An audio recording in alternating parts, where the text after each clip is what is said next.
স্বাধীনতা দিবসে সকাল থেকে বৃষ্টি, তার ওপরে শুরু হয়েছে হাওয়া। এদিকে পতাকাটাকে লাগাবো না ধরবো সেটাই ভেবে পাচ্ছি না। পতাকাটা উড়ে যায় যায় অবস্থা, বোঝো ঠেলা। কি আর বলবো। যাই হোক, তবে সবাইকে জানাই শুভ স্বাধীনতা দিবস। ৮০তম স্বাধীনতা দিবসের সবাইকে অনেক অনেক শুভেচ্ছা আর অভিনন্দন।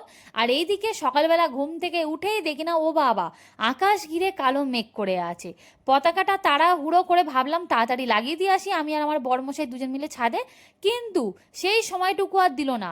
আকাশ ঘিরে কালো করে মেঘ করে এলো, আর তার সঙ্গে ঝমঝমিয়ে বৃষ্টি। এদিকে পাড়ার ক্লাবে সুন্দর সুন্দর গান বাজছে, কারণ ওখানে পতাকা তোলায় এতক্ষণে হয়তো হয়েও গেছে। আর এই বড়মশাই হঠাৎ করেই হচ্ছে এই কফিটা আবার নিয়ে এসছে। কেমন হবে কি জানি, ভাবছিলাম বৃষ্টির দিন আজকে করব। তারপরেই দেখি না বেশ রোদ্দুর উঠে গেল। কিন্তু আমার বড়মশাইকে দেখো, তিনি আবার ফোনে গল্প করতে লেগে গেছেন। এদিকে ভাবছি আবার না বৃষ্টি চলে আসে। তাড়াহুড়ো করে তাকে বললাম যে চলো, এবারে রোদ্দুরটা কিন্তু বেরিয়েছে, তুমি এবারে ফোনটা রেখে এবার তাড়াতাড়ি করে আমরা ছাদে গিয়ে পতাকাটা লাগিয়ে আসি। বললো আরেকটু দাঁড়াও। এই আরেকটু করে করে বেশ কিছুক্ষণ কেটে গেল, আবার ঝিরিঝিরি বৃষ্টিও আরম্ভ হয়ে গেল মাঝে। কিন্তু কি করা যাবে, ওই একবার হচ্ছে একবার থামছে, বৃষ্টিটা আর মানে বিরাম দেবে না। আর তোমাদের তো বলেছিলাম আমি সেই পড়ে গিয়ে কোমরে এমন চোট পেয়েছি, সেই ব্যথা এখনো পর্যন্ত রয়েছে। আজকে নিয়ে বলতে গেলে 3 দিন হয়ে গেল। কি জানি বাবা আর কতদিন ব্যথাটা থাকবে। খুব ভালো মতনই চোটটা পেয়েছিলাম। যাই হোক, কথা বলতে বলতে বরমশাই দেখি না এদিকে হচ্ছে পতাকাটা রেডি করে ফেলেছে। এবারে হচ্ছে কোন দিকটা লাগাবো এখন সেটাই ভাবছি। ও ওই দিকটা লাগাচ্ছিল না, এই ওটা তো আমাদের বাড়ির পিছন দিক পড়বে।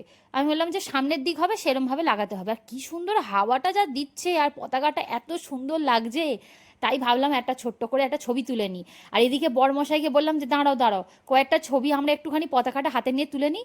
আমি অনেক দিনের ইচ্ছা ছিল দেশের পতাকা হাতে নিয়ে একবার হলেও একটা ছবি তুলবো। কোনো দিনই সেইভাবে তোলা হয়নি। তো আজকে ভাবলাম একটু ইচ্ছাটা পূরণ করে নিই। তো দুজনে একটা দুটো মানে ছবি টবি তুলে নিয়েছি। নিয়ে এবারে চলো এই চিলেকোঠার ওপরে পতাকাটা লাগাবো, একদম ওপরে থাকবে আর হাওয়া সুন্দর উঠবে। সব থেকে বড় কথা হচ্ছে বৃষ্টি হচ্ছে ঠিকই আজকে, কিন্তু হাওয়াটা খুব ভালো আছে। আর এইদিকে দেখো না মেঘ আবার ঘুটে এসছে, এই বৃষ্টি এলো বলে আবার। তবে এত বাজে অবস্থা ছাদগুলোর, বরকে বারবার শুধু সাবধান করছি। মানে আমি নামেই ক্যামেরা করছি, কিন্তু আমার চোখ ওর পায়ের দিকে। কারণ ওকে বারবার বলছি তুমি যত পারো পিছন দিকে সরে এসে আস্তে আস্তে লাগাও। আমি বলেছিলাম নিচের দিকেই করো, তা ও বললো যে না চিলেকোঠার ওপরে দিই তাহলে বেশি ভালো লাগবে। চলো, আমাদের বাড়িতেও পতাকা তোলা হয়ে গেল। আর বন্দে মাতারাম সবাই একবার অবশ্যই কমেন্ট করে যেও। আর চলো সবাইকে আরও একবার স্বাধীনতা দিবসের অনেক অনেক শুভেচ্ছা অভিনন্দন। এবারে চলো নিচে নামি। বড়মশাইকে বললাম এদিকে একটু এসো, দুজনে একটা ছবি তুলে নিই। কারণ দুজনের ছবি তোলা একসাথে হয়নি, আলাদা আলাদা করে তুলেছি। এবারে ভিডিওটা চলো এখানে শেষ করছি। ভালো লাগলে লাইক কমেন্ট শেয়ার করতে ভুলবে না।